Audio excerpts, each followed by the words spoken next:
Hey there, sales champions, and welcome back to Blackwood's Academy Sales Tip of the Day. We're going to dive into the big leagues. We're going to be talking about selling high ticket items. Whether it's enterprise software, luxury real estate, or premium consulting service, high ticket sales require a completely different approach. This isn't about the quick wins. This is about building trust, understanding psychology, and playing the long game. If you're wondering how to master the art of selling high ticket items, high game, do some hunting, so kind of came into my mind. But stick around, and we're about to break it all down from understanding the buyer mindset to crafting tailored strategies that work. I've got you covered. So let's start the first one. And let's look into understanding the high ticket buyer psychology. So let's start with the foundation. Why buyers make big ticket purchases? Well, look, selling high ticket items is as much about psychology as it is about your product. It's risk versus reward. High ticket buyers are highly risk averse. They fear making the wrong decision because the stakes are high. The first thing you need to do is to reduce perceived risk by showcasing credibility, testimonial, and tangible results. You better have some case studies or something to prove your point if you're gonna, sell a big ticket item. If you're gonna get a lot of money, you gotta have a lot of proof. So value perception comes into play. These buyers aren't just paying for a product or service; they're paying for status, for exclusivity, or transformation. Your job is to understand what matters most to them and position yourself accordingly. So long-term thinking is crucial here. High-ticket buyers often think in terms of ROI, return on investment. They aren't looking for quick fixes. They want solutions that will provide lasting value. So what are the emotional triggers that can be involved? Well, even high-ticket sales are emotional at their core. People justify big purchases with logic, but decide, based on emotions. So understand their pain points and aspirations and connect your product to their deeper desires. It doesn't matter how it's yes, it is different by selling a high ticket item. It's gonna be one of those things where it takes a little bit longer. You got to do a little bit more work. But I used to sell, like I said, mobile phones, and we used to sell thousands, hundreds of them, thousands of them at a time. And my boss always told me the only difference here is the numbers on the sheet, but it's the same thing. You still have to go through the same process. So what you want to start with in this, like everything else, is build the trust. So trust isn't done overnight, especially with a high-end ticket buyer. And here's how you can, establish yourself as a trusted advisor. To take the time to listen. These buyers expect to be heard.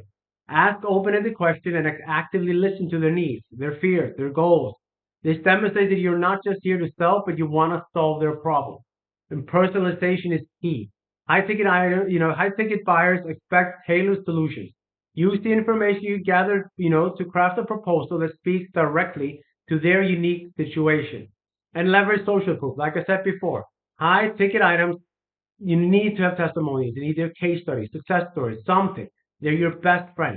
High ticket buyers need to see that others like them have taken the leap and benefited from your offer.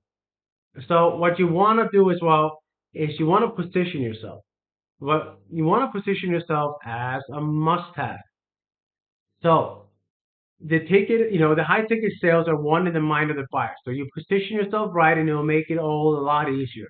Focus on the value, not the feature, like we talked about. Don't overwhelm them with technical detail. And a lot of the time, the high ticket buyers are actually more educated than the smaller ones, like with the mobile phone. If I was selling a mobile phone to some random person on the street, I would have to go through what the camera quality is, what the RAM is, what is, the what's it called, the storage space, all those little details that they don't know. A lot of times with the high-end buyers, I just need to tell them the model and how much it costs and how many there are, maybe guarantees or whatever else there comes. So instead of showing that how your product, instead of showing how your product and service deliver measurable results, for example, you can go, our software increases productivity by 30%. It's more compelling than it has advanced workflow automation. So as with the mobile phones, it was, look, it was the price is there was the biggest thing. So it's like, I can do it at X price and I can deliver it in X time and I guarantee the first 2 years of the product, whatever it was. So with these ones, if it's an enterprise onboarding, don't just say, look, we onboard faster than than you're doing now. Tell them something tangible, something they can touch, feel, and know that it's real. Look, there's also price anchoring. Use psychology to frame your price in a way that makes it feel reasonable. For example, compare your high ticket offer to an even higher cost alternative or highlight the cost of doing nothing. Use price anchoring. Like it's one of your best friends to frame the whole conversation. Value stack, add bonuses, additional features, or benefits that increase the perceived value of your offer. For instance, when you sign up for a premium package, you also, receive free onboarding and 24/7 support. Look, I do this with one of the platforms that I have ownership in. When I talk to clients, especially high-end ones, I tell them everything, and then in the end, I throw in the last one. I say, look, I'm a sales director here. I don't usually do this, but you got my phone number, you got my email. If you have a VIP client coming in, you talk to me first before you buy on the website, so I can make sure I can follow through on it and make sure everything goes according to plan. That just makes them feel taken care of. It makes them feel like I'm on top of it, like they're paying for this premium service, so they're getting the premium, yeah, they're getting the premium service. They're buying a high ticket item. They need to get a high ticket service. So look, you got to be patient as well. This takes time. Closing a high ticket, deal takes time, and an impatient will kill your sale. It will make you seem needy, desperate, all those things we talked about. So longer sales cycles are gonna be something that just follow it. It usually also involves multiple decision makers. It requires more touch points. So be prepared. Be prepared for the long game. Follow up with value. Each follow up offer something valuable, a new insight, a new case study. Answer their question. Keep the momentum going without being pushy. Stay persistent. Most high ticket deals fall apart because the salesperson gave up too soon. Remember, persistence with patience is key. It is one of those things that you just cannot get enough out of. Look, one of the last points we're going to dive into is you're going to have to handle objections like a pro. Objections are inevitable, especially with high ticket items. Here's how you handle it. Empathy first. Acknowledge their concern and validate their feelings. I completely understand why you're hesitant about the price, but let me tell you why it's worth it. Like, you don't even go into if they go, well, this is very expensive. Don't go, well, it isn't. If you think about it, just say, yeah, it is. Here's why. Provide reassurance. Share case studies and examples that directly address their objections. Reframe the objections as opportunities, and if they say this is too expensive, like I said, that's exactly why we need to talk. And let me show you why it will pay itself in tenfold, threefold, whatever it is.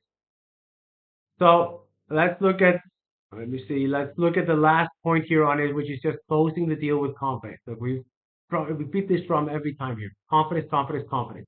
When it's time to close, use confidence, use confidence to collaborate and do any kind of closing. Look, sorry, a little brain fart here.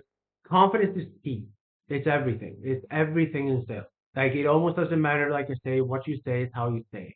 And with closing the deal here, you need to be confident. Assume the close. Speak as if the deal is already agreed upon. When we get started, the first steps will be implement these little seeds. When you guys have this set up, this is what you're gonna see. Like use those little frame references. There's something called, neuro-linguistic programming. Look, it's not a magic trick, but it's something that does work to up to a certain degree. Like mixed with everything else, it does have an effect. Create a sense of urgency. Don't be pushy. Just highlight why now is the best time to act. Use limited time bonuses or upcoming changes in their industry as motivators. So, use every weapon in the arsenal and confirm commitment. Use the soft close to confirm their interest before finalizing. Hey, does this sound like the kind of solution you've been looking for? Does that sound fair enough to you? Any one of these, just get a little bit of a yes from him. So look, let's close this off. With selling high ticket items is about strategy, psychology, and persistence. By understanding your buyer's mindset, positioning your offer effectively, and playing the long game, you can close bigger deals and take that sales career to the next level. And I always say, you want to keep those big ticket items in there and the smaller ones so you have a steady flow. If you have smaller deals that you're closing, you're always getting the bonus, you're keeping your boss off your back, and then you get the big ticket items that really hit it home for you and get that sense of that sense you get when you get that big fat check in your hand. So look, if you found this helpful, hit the like button and subscribe for more sales tips from Blackwood Academy. And don't forget my Udemy course in the channel bio. And if you want to take your skills even further, You can always contact me for some coaching. I'll see you guys tomorrow for another tip. Thank you so much.